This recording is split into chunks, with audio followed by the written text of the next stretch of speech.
ఇవాళ మన నగరికి విచ్చేసిన గౌరవ ముఖ్యమంత్రి వారు నారా చంద్రబాబు నాయుడికి మనందరి తరఫున స్వాగతం పలకడం నా అదృష్టంగా భావిస్తా ఉన్నా. అందరూ గట్టిగా ఒకసారి సార్ కోసం తపట్టు కొట్టి స్వాగతం పలకండి.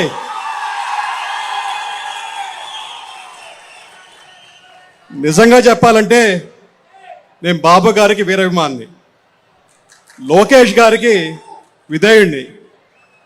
ఒక విధంగా చెప్పాలంటే నా రాజకీయ ప్రస్థానం మా నాయన గాలి ముద్దుకృష్ణారెడ్డి గారి స్ఫూర్తితో స్టార్ట్ అయినా కూడా లోకేష్ గారి ఇచ్చిన స్ఫూర్తితో, బాబు గారి ఆశీస్సులతో, నగరి ప్రజల దీవెనతో ఇవాళ మీ ముందు ఎమ్మెల్యేగా నిల్చోన్నా. మీ అందరి ఆశీర్వాదం ఇది. మీరు చుండబట్టి, మీరు చేయబట్టి ఇవాళ అఖండ మెజారిటీతో గెలిపించారు. మీకు ఎప్పటికీ రుణపడతాం. మీరు ఎంత చేసినా తక్కువే మీ నగరి ప్రజలకి. అలాగే నేను అమెరికాలో ఉండేవాడిని. అమెరికాలో ఉండేటప్పుడు ఒక ఫ్యాసినేషన్ ఉండేది బాబు గారి గురించి. ఎవరు చూసినా బాబు గారి గురించి మాట్లాడేవాళ్ళు. అమెరికాలో అది కూడా అక్కడ పేపర్లో బాబు గారి గురించి రాసేవాళ్ళు. న్యూయార్క్ టైమ్స్ లాంటి ఆ పెద్ద పెద్ద పేపర్లో కూడా బాబు గారి గురించి ప్రస్తావించేవాళ్ళు. అప్పుడు అనుకునేవాడిని, ఒక రాష్ట్ర ముఖ్యమంత్రి, అది కూడా ఇండియాలో, అక్కడ డెవలపింగ్ నేషన్ అంటారు మనల్ని అమెరికాలో, అలాంటిది మన బాబు గారి గురించి అక్కడ విశిష్టంగా రాసేసేవాళ్ళు. అంటే ఒక forward thinking leader, vision leader, బ్రహ్మాండంగా డెవలప్ చేస్తున్నాడు ఆంధ్రప్రదేశ్ని, ఇవాళ ఆంధ్రప్రదేశ్ రూపురేఖలు మారుస్తున్నాడని చెప్పి వాళ్ళు కోకొల్లలుగా అక్కడే రాసేవాళ్ళు. అప్పుడు అనుకునేవాడిని, అబ్బా మనం గుర్తించలేదు కానీ అమెరికా వాళ్ళు గుర్తించారని చెప్పేది. అలాంటి లీడర్ ఇవాళ మనకి దొరకడం మన చేసుకున్న అదృష్టం. అది నిజంగా చెప్పాలంటే ఇవాళ దేశంలో చాలా పాలసీస్ కూడా సార్ చెప్పిన దాంట్లో ఇవాళ ఆదర్శంగా తీసుకొని చేస్తూ ఉన్నారు. నిజంగా చెప్పాలంటే ఎడ్యుకేషన్ రిఫార్మ్ తీసుకున్నామంటే ఇవాళ మన దేశ విదేశాల్లో చాలా మంది పట్టభద్రులు పోయి మంచి లైఫ్ లీడ్ చేస్తున్నారంటే ఆ రోజు సార్ పాలసీ ఒక దిశానిర్దేశం ఇచ్చింది. ఎందుకంటే చాలామంది వందల కాలేజీలు ప్రైవేట్ సెక్టర్లో పెట్టి అందరికీ చదువుకునే అవకాశం ఇచ్చారు. కాబట్టి ఇవాళ ఎక్కడ చూసినా కూడా ఇంజనీర్లు ఉన్నారు, డాక్టర్లు ఉన్నారు. అందరూ కూడా దేశ విదేశాల్లో కూడా స్థిరపడి ఇవాళ అందరికీ సేవ చేసే భాగ్యం దొరుకుతూ ఉంది. మీరంతా తెలుసు.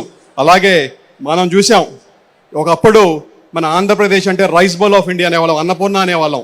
ఇవాళ ఆంధ్రప్రదేశ్ అంటే ఐటీ అంటున్నాం, బీటీ అంటున్నాం, ఫార్మా అంటున్నాం. ఇలాగా అన్ని రంగాల్లో కూడా ఇవాళ ఆంధ్రప్రదేశ్ ముందుందని చెప్పడానికి ఏకైక నిరుడు అర్థం మన సార్ సీఎం గారు. అలాగే ఒక విషయం చెప్పాలి సార్ మీకు. సారు ఈ మధ్యకాలంలో కూడా ఒక గొప్ప పని చేశారు. ఎక్కడో ఉన్న కృష్ణమ్మని మన కుప్పంకి తీసుకొచ్చారు.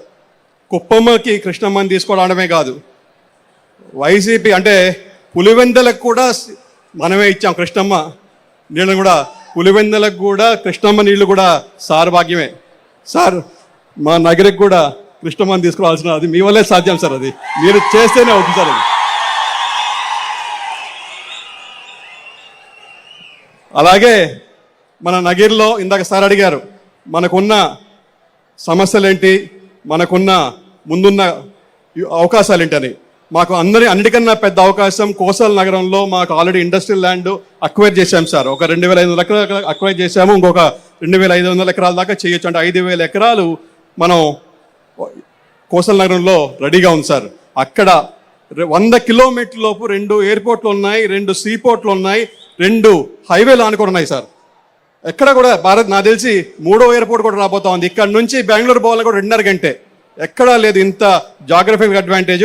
అది కాకుండా మన నగిరి నుంచి వేలాది మంది రోజు 100 బస్సుల్లో అటు రేణిగుంట కానీ, ఇటు చెన్నై కానీ, ఇటు అరకోణం కానీ పోయి పని చేసుకుంటూ వస్తున్నారు. వాళ్ళకి కానీ ఇక్కడే కానీ ఉపాధి చూపించగలిగితే ఇక్కడే పని చేసుకునే ఉండే భాగ్యం కూడా కదులుతుంది సార్.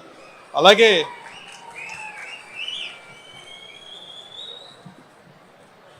అది సఫలీకృతం చేస్తారని చెప్పి భావిస్తున్నాం సార్. అక్కడ ఒక బ్యాలెన్సింగ్ రిజర్వాయర్ కడితే ఆ ఇండస్ట్రియల్ నీడ్స్ కూడా మనం నీళ్ళు ఇచ్చే ప్రయత్నం చేశారు. ఎందుకంటే దానికి సెల్ఫ్ క్యాచ్మెంట్ ఏరియా కూడా ఉంది సార్. అక్కడ దానికి ఒక 0.5 TMC సెల్ఫ్ క్యాచ్మెంట్ ఏరియా కూడా ఉంది సార్. అలాగే మనం ఇవాళ స్వచ్ఛాంధ్ర స్వర్ణాంధ్ర కోసం ఇక్కడంతా సమావేశం అయ్యాం. ఈ కార్యక్రమం ఇప్పుడు మనం చేసుకుంటున్నాం. కానీ బాబు గారు 2000 సంవత్సరంలోనే ఏం పెట్టారు? జన్మభూమి ఏం పెట్టారు? స్వచ్ఛాంధ్ర ప్రోగ్రామ్. ఆ రోజే జన్మభూమి కింద పెట్టి మన పరిసరాలు శుభ్రంగా పెట్టుకోవాలని చెప్పి క్లీన్ అండ్ గ్రీన్ అని చెప్పేసి ఆ రోజే నిదానం తీసుకొచ్చి ప్రతి ఒక్క పాఠశాలలో కానీ ప్రతి ఒక్క ఆంధ్రుడిని ఆ రోజు ఇన్వాల్వ్ చేసి అలా అది ప్రతి ఒక్క మనిషిలో ఉండాలి, పరిశుభ్రాలు అంతా కూడా శుభ్రంగా పెట్టుకోవాలని చెప్పేసి ఆ రోజు చెప్పారు. ఇవాళ దానికి సంబంధించిందే ఇవాళ స్వచ్ఛాంధ్ర. మనం కూడా సార్ చెప్పినట్టు మన పరిసరాలను శుభ్రంగా పెట్టుకుంటే చాలా సమస్యల నుంచి దూరంగా ఉంటాం. ఖచ్చితంగా మీరంతా చేస్తారని చెప్పి ఆశిస్తా ఉన్నా. ఇంకొక ముఖ్యమైన విషయం సార్, మన మున్సిపాలిటీస్లో మాకు తాగడానికి రంగునీరు సమస్య ఉంది, అలాగే డ్రైనేజ్ సమస్య ఉంది, అలాగే శానిటేషన్ సమస్య ఉంది. ఈ సమస్యలను కానీ ఖచ్చితంగా మనం కానీ ఒక సొల్యూషన్ అంటూ తేగలిగితే ఈ ఏరియా కూడా క్లీన్ అండ్ గ్రీనే కాదు, నిజంగా చెప్పాలంటే అంటే ఇక్కడ ఉన్న నగిరిలో ఉన్న వాళ్ళ జనాలంతా కూడా చాలా మంచోళ్ళు. ఏమంటారబ్బా మీరంతా మంచోళ్ళే కదా? ఖచ్చితంగా మిమ్మల్ని ఆదర్శంగా తీసుకుంటారు, మీ వెంట నడవడానికి ఎప్పుడు రెడీగా ఉన్నారు. మీరంటే చచ్చిపోతారు సార్. ఇంతమంది నేనేమి డబ్బులు ఇచ్చి రమ్మల్లా ఒక పిలిపిచ్చా, ఇట్లా మారిగా గౌరవ ముఖ్యమంత్రులు నగరికి వస్తున్నారు, మీరు రావాలి అంటే ఎంతమంది వచ్చారు చూడండి సార్ మీకోసమని. దీనికి ఇంతమంది బయట ఆగిపోయినారు సార్. ఇప్పుడు ఎంతమంది ఉన్నారు అంతమంది. మీ సెక్యూరిటీ వాళ్ళు కొద్దిగా టైట్ చేశారు సార్. ఇంతమంది వచ్చారంటే కేవలం మీ మీద చూపిస్తున్న వెల్లబుకిన అభిమానం. అందరూ గట్టిగా జై చంద్రబాబు అనండి ఇంకోసారి.